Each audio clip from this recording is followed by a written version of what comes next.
Assalamualaikum warahmatullahi wabarakatuh. Perkenalkan, nama saya Ahmad Kurniawan, NPM 1921912114 dari kelas Pendidikan Jasmani 2F.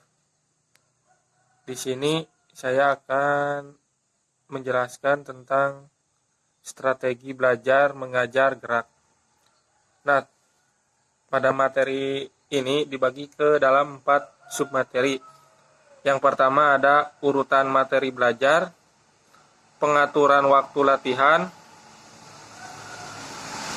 terus yang ketiga ada pengaturan lingkungan belajar, dan terakhir ya ada metode mengajar.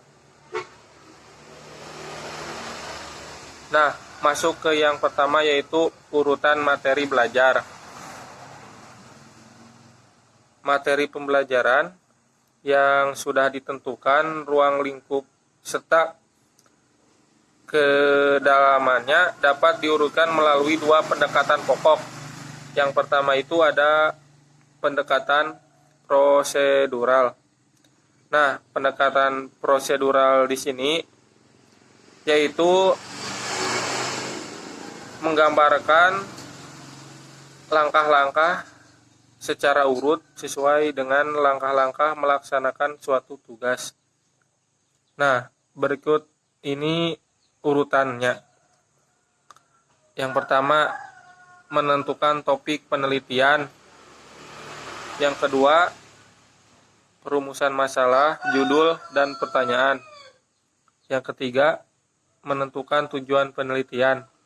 Yang keempat, merumuskan hipotesis. Yang kelima, memilih subjek penelitian. Yang keenam, mengenali jenis serta data penelitian. Dan yang terakhir, menentukan metodologi penelitian.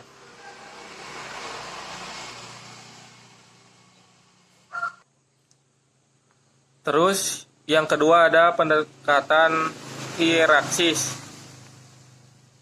Pendekatan hierarkis yaitu menggambarkan urutan yang bersifat berjenjang dari bawah ke atas atau dari atas ke bawah.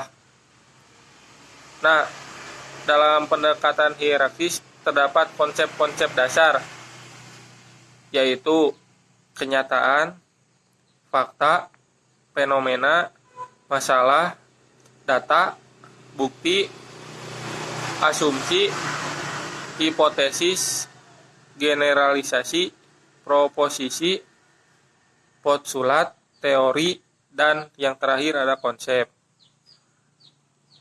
Nah, selanjutnya pengaturan waktu latihan. Dalam pengaturan waktu latihan, ada cara mengatur waktu belajar yang efektif yang bisa diterapkan sebagai berikut. Yang pertama, menyusun agenda harian. Yang kedua, membuat target belajar. Yang ketiga, menentukan waktu luang. Yang keempat, pilih metode belajar yang sesuai. Yang kelima, selesaikan tugas sekolah lebih awal. Yang keenam, disiplin dan konsisten. Dan yang terakhir, lakukanlah evaluasi. Nah, yang ketiga itu ada pengaturan lingkungan belajar. Di dalam lingkungan belajar terdapat 7 bidang.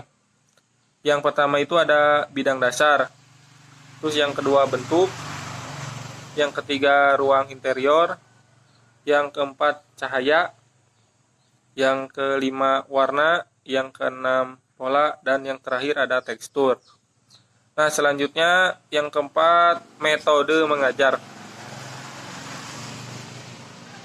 Di sini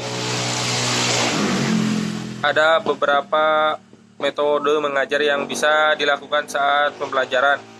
Yang pertama, metode ceramah. Metode ceramah yaitu penyampaian bahan ajar dengan komunikasi secara lisan. Terus yang kedua ada metode tanya jawab.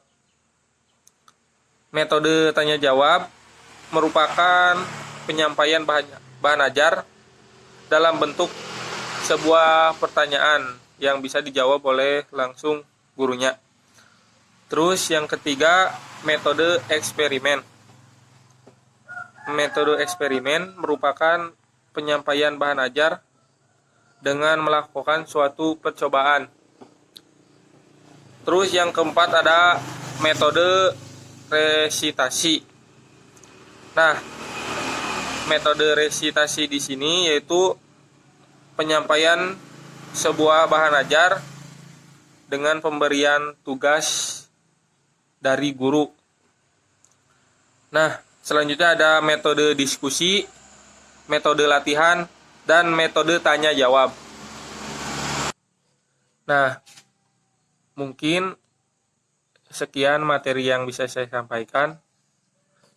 Jadi kesimpulannya yaitu strategi belajar mengajar gerak yaitu suatu proses atau cara yang dilakukan oleh guru guna memperlancar suatu proses pembelajaran yang efektif dan efisien.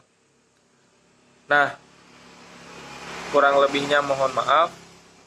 Wabillahi taufiq wal hidayah. Wassalamualaikum warahmatullahi wabarakatuh.